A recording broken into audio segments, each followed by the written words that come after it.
സെഫന്യാവ് അധ്യായം 1.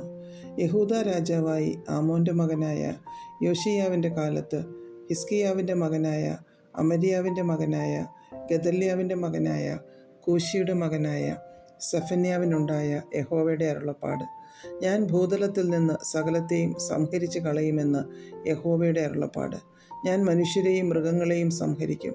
ഞാൻ ആകാശത്തിലെ പറവജാതിയെയും സമുദ്രത്തിലെ മത്സ്യങ്ങളെയും ദുഷ്ടന്മാരോട് കൂടെ ഇടർച്ചകളെയും സംഹരിക്കും. ഞാൻ ഭൂതലത്തിൽ നിന്ന് മനുഷ്യനെ ഛേദിച്ചു കളയുമെന്ന് യഹോവയുടെ അരുളപ്പാട്. ഞാൻ യഹൂദയുടെ മേലും യെരൂശലേമിലെ സകല നിവാസികളുടെ മേലും കൈനീട്ടും. ഞാൻ ഈ സ്ഥലത്ത് നിന്ന് ബാലിൻ്റെ ശേഷിപ്പിനെയും പുരോഹിതന്മാരോട് കൂടെ പൂജാരികളുടെ പേരിനെയും മേൽപ്പുരകളിൽ ആകാശത്തിലെ സൈന്യത്തെ നമസ്കരിക്കുന്നവരെയും യഹോവയെ ചൊല്ലിയും മൽക്കാമിനെ ചൊല്ലിയും സത്യം ചെയ്ത് നമസ്കരിക്കുന്നവരെയും യഹോവയെ വിട്ട് പിന്മാറിയവരെയും യഹോവയെ അന്വേഷിക്കുകയോ അവനെക്കുറിച്ച് ചോദിക്കുകയോ ചെയ്യാത്തവരെയും ഛേദിച്ചു കളയും. യഹോവയായ കർത്താവിൻ്റെ സന്നിധിയിൽ മിണ്ടാതിരിക്കുക. യഹോവയുടെ ദിവസം അടുത്തിരിക്കുന്നു. യഹോവ ഒരു യാഗസദ്യ ഒരുക്കി താൻ ക്ഷണിച്ചവരെ വിശുദ്ധീകരിച്ചുമിരിക്കുന്നു. എന്നാൽ യഹോവയുടെ യാഗസദ്യയുള്ള ദിവസത്തിൽ ഞാൻ പ്രഭുക്കന്മാരെയും രാജകുമാരന്മാരെയും അന്യദേശ വസ്ത്രം ധരിച്ചിരിക്കുന്ന ഏവരെയും സന്ദർശിക്കും.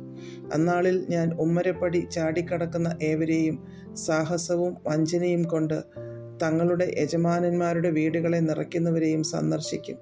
അന്നാളിൽ മത്സ്യഗോപുരത്തിൽ നിന്ന് ഉറക്കെയുള്ള ഒരു നിലവിളിയും രണ്ടാമത്തെ നഗരാംശത്തിൽ നിന്ന് ഒരു മുറവിളിയും കുന്നുകളിൽ നിന്ന് ഒരു ചടചടനാദവും ഉണ്ടാകും എന്ന് യഹോവയുടെ അരുളപ്പാട്.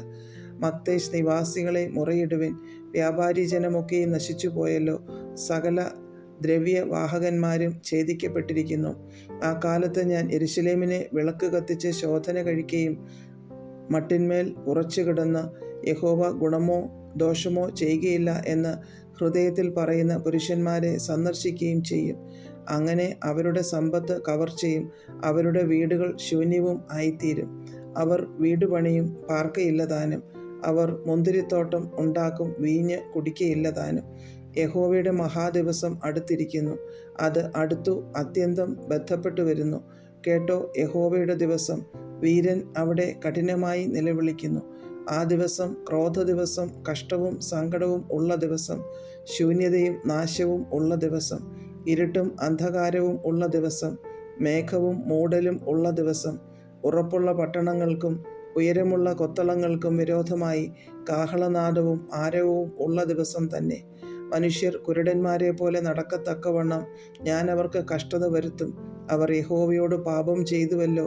അവരുടെ രക്തം പൊടി പോലെയും അവരുടെ മാംസം കാഷ്ടം പോലെയും ചൊരിയും. യഹോവയുടെ ക്രോധ ദിവസത്തിൽ അവരുടെ വെള്ളിക്കും പൊന്നിനും അവരെ രക്ഷിപ്പാൻ കഴിയുകയില്ല.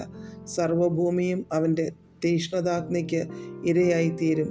സകല ഭൂവാസികൾക്കും അവൻ ശീഘ്ര സംഹാരം വരുത്തും. അധ്യായം 2. നാണമില്ലാത്ത ജാതിയെ, നിർണയം ഫലിക്കുന്നതിന് മുമ്പേ ദിവസം പതിർപോലെ പാറിപ്പോകുന്നു. യഹോവയുടെ ഉഗ്രകോപം നിങ്ങളുടെ മേൽ വരുന്നതിന് മുമ്പേ, യഹോവയുടെ കോപദിവസം നിങ്ങളുടെ മേൽ വരുന്നതിന് മുമ്പേ കൂടി വരുവിൻ. അതേ, കൂടി വരുവിൻ. യഹോവയുടെ ന്യായം പ്രവർത്തിക്കുന്നവരായി ഭൂമിയിലെ സകല സൗമ്യന്മാരുമായുള്ളവരെ അവനെ അന്വേഷിപ്പീൻ. നീതി അന്വേഷിപ്പീൻ, സൗമ്യത അന്വേഷിപ്പീൻ. പക്ഷേ നിങ്ങൾക്ക് യഹോവയുടെ കോപദിവസത്തിൽ മറഞ്ഞിരിക്കാം. Gaza നിർജ്ജനമാകും, Ashkelon ശൂന്യമായിത്തീരും.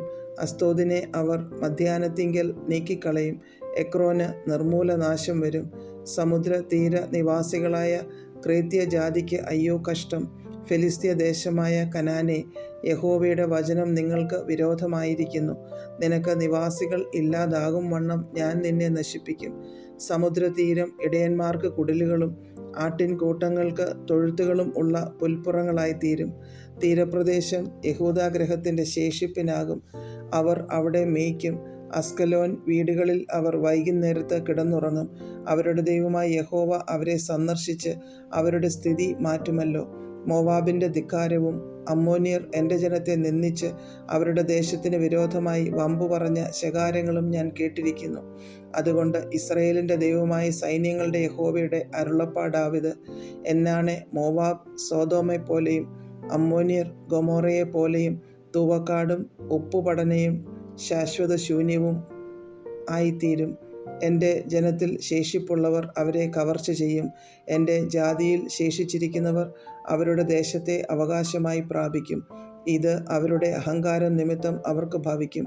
അവർ സൈന്യങ്ങളുടെ യഹോവയുടെ ജനത്തോട് നിന്ദയും വമ്പും കാട്ടിയിരിക്കുന്നുവല്ലോ. യഹോവ അവരോട് ഭയങ്കരനായിരിക്കും. അവൻ ഭൂമിയിലെ സകല ദേവന്മാരെയും ക്ഷയിപ്പിക്കും. ജാതികളുടെ സകല ദ്വീപുകളും അതത് സ്ഥലത്ത് നിന്ന് അവനെ നമസ്കരിക്കും. നിങ്ങളോ കൂശ്യരെ എൻ്റെ വാളിനാൽ നിഹിതന്മാർ. അവൻ വടക്കോട്ട് കൈനീട്ടി അശൂരിനെ നശിപ്പിക്കും. നിനവയെ ശൂന്യവും മരുഭൂമിയിലെ വരണ്ട നിലവുമാക്കും. അതിൻ്റെ നടുവിൽ ആട്ടിൻകൂട്ടങ്ങളും നാനാജാതി മൃഗങ്ങളും കിടക്കും. അതിൻ്റെ പോതികകളുടെ ഇടയിൽ വേഴാമ്പലും മുള്ളനും രാപാർക്കും. കിളിവാതിൽക്കൽ പാട്ടുപാടുന്നത് കേട്ടോ. ദേവദാരുപ്പണി പറിച്ചു കളഞ്ഞിരിക്കാൽ ഉമ്മരപ്പടിക്കൽ ശൂന്യതയുണ്ട്. ഞാനേയുള്ളൂ, ഞാനല്ലാതെ മറ്റാരുമില്ല എന്ന് ഹൃദയത്തിൽ പറഞ്ഞ് നിർഭയം വസിച്ചിരുന്ന ഉല്ലസിത നഗരം ഇതുതന്നെ. അത് ശൂന്യവും മൃഗങ്ങൾക്ക് കിടപ്പടവുമായി തീർന്നതെങ്ങനെ? അതിനരികെ കൂടി പോകുന്ന ഏവനും ചൂളകുത്തി കൈകൊലുക്കും. അധ്യായം 3. മത്സരവും മലിനതയും ഉള്ളതും പീഡിപ്പിക്കുന്നതും ആയ നഗരത്തിനയ്യോ കഷ്ടം.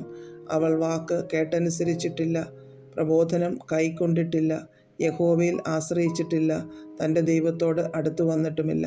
അതിനകത്ത് അതിൻ്റെ പ്രഭുക്കന്മാർ ഗർജിക്കുന്ന സിംഹങ്ങൾ, അതിൻ്റെ ന്യായാധിപന്മാർ വൈകുന്നേരത്തെ ചെന്നായ്ക്കൾ. അവർ പ്രഭാതകാലത്തേക്ക് ഒന്നും ശേഷിപ്പിക്കുന്നില്ല. അതിൻ്റെ പ്രവാചകന്മാർ ലഘുബുദ്ധികളും വിശ്വാസപാതകന്മാരുമാകുന്നു. അതിൻ്റെ പുരോഹിതന്മാർ വിശുദ്ധ മന്ദിരത്തെ അശുദ്ധമാക്കി ന്യായപ്രമാണത്തെ ബലാത്കാരം ചെയ്തിരിക്കുന്നു. യഹോവ അതിൻ്റെ മധ്യേ നീതിമാനാകുന്നു. അവൻ നീതികേട് ചെയ്യുന്നില്ല. രാവിലെ രാവിലെ അവൻ തൻ്റെ ന്യായത്തെ തെറ്റാതെ വെളിച്ചത്താക്കുന്നു. നീതികെട്ടവനോ നാണം എന്തെന്നറിഞ്ഞുകൂടാ. ഞാൻ ജാതികളെ ഛേദിച്ചു കളഞ്ഞു. അവരുടെ കൊത്തളങ്ങൾ ശൂന്യമായിരിക്കുന്നു. ഞാൻ അവരുടെ വീഥികളെ ആരും കടന്നു പോകാതെ വണ്ണം ശൂന്യമാക്കി. അവരുടെ പട്ടണങ്ങൾ ഒരു മനുഷ്യനും നിവാസിയും ഇല്ലാതെ നശിച്ചിരിക്കുന്നു. നീ എന്നെ ഭയപ്പെട്ട് പ്രബോധനം കൈക്കൊള്ളുക എന്ന് ഞാൻ കൽപ്പിച്ചു. എന്നാൽ ഞാൻ അവളെ സന്ദർശിച്ചതുപോലെയൊക്കെയും അവളുടെ പാർപ്പിടം ഛേദിക്കപ്പെടുകയില്ലായിരുന്നു. എങ്കിലും അവർ ജാഗ്രതയോടെ തങ്ങളുടെ ദുഷ്പ്രവൃത്തികളൊക്കെയും ചെയ്തു പോന്നു. അതുകൊണ്ട് ഞാൻ സാക്ഷിയായി എഴുന്നേൽക്കുന്ന ദിവസം വരെ എനിക്കായി കാത്തിരിപ്പീനെന്ന് യഹോവയുടെ അരുളപ്പാട്. എൻ്റെ ക്രോധവും എൻ്റെ ഉഗ്രകോപവും പകരേണ്ടതിന് ജാതികളെ ചേർക്കുവാനും രാജ്യങ്ങളെ കൂട്ടുവാനും ഞാൻ നിർണയിച്ചിരിക്കുന്നു. സർവ്വഭൂമിയും എൻ്റെ തീഷ്ണതാഗ്നിക്ക് ഇരയായിത്തീരും. അപ്പോൾ സകല ജാതികളും യഹോവയുടെ നാമത്തെ വിളിച്ചപേക്ഷിച്ച് ഏക മനസ്സോടെ അവനെ സേവിക്കേണ്ടതിന് ഞാൻ അവർക്ക് നിർമ്മലമായുള്ള അധരങ്ങളെ വരുത്തും. കൂശ് നദികളുടെ അക്കരെ നിന്ന് എൻ്റെ നമസ്കാരികൾ, എൻ്റെ ചിതറിപ്പോയവരുടെ സഭ തന്നെ എനിക്ക് വഴിപാട് കൊണ്ടുവരും. അന്നാളിൽ ഞാൻ നിൻ്റെ മധ്യേ നിന്ന് നിൻ്റെ ഗർവോല്ലസിതന്മാരെ നീക്കിക്കളയും. നീ എൻ്റെ വിശുദ്ധ പർവ്വതത്തിൽ ഇനി ഗർവിക്കാതിരിക്കുകയും ചെയ്യുന്നതുകൊണ്ട് നീ എന്നോട് അതിക്രമമായി ചെയ്തിരിക്കുന്ന സകല പ്രവൃത്തികളും നിമിത്തം നീ അന്നാളിൽ ലജ്ജിക്കേണ്ടി വരികയില്ല. ഞാൻ നിൻ്റെ നടുവിൽ താഴ്മയും ദാരിദ്ര്യവുമുള്ള ഒരു ജനത്തെ ശേഷിപ്പിക്കും.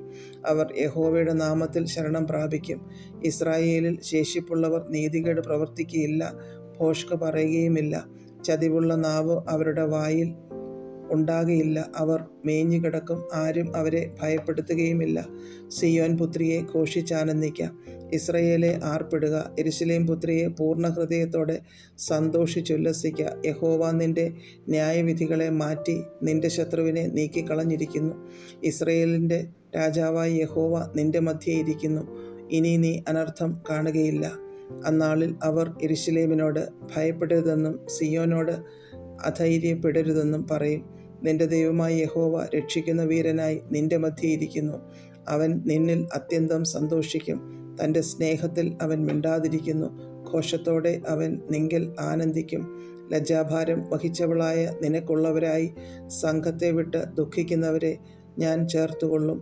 നിന്നെ ക്ലേശിപ്പിക്കുന്ന ഏവരോടും ഞാൻ ആ കാലത്ത് ഇടപെടും. മുടന്തി നടക്കുന്നതിനെ ഞാൻ രക്ഷിക്കുകയും ചിതറിപ്പോയതിനെ ശേഖരിക്കുകയും സർവ്വഭൂമിയിലും ലജ്ജ നേരിട്ടവരെ പ്രശംസയും കീർത്തിയുമാക്കി തീർക്കുകയും ചെയ്യും. ആ കാലത്ത് ഞാൻ നിങ്ങളെ വരുത്തുകയും ആ കാലത്ത് ഞാൻ നിങ്ങളെ ശേഖരിക്കുകയും ചെയ്യും. നിങ്ങൾ കാണുക, ഞാൻ നിങ്ങളുടെ പ്രവാസികളെ മടക്കി വരുത്തുമ്പോൾ ഞാൻ നിങ്ങളെ ഭൂമിയിലെ സകല ജാതികളുടെയും ഇടയിൽ കീർത്തിയും പ്രശംസയും ആക്കി തീർക്കുമെന്ന് യഹോവ അരുളിച്ചെയ്യുന്നു.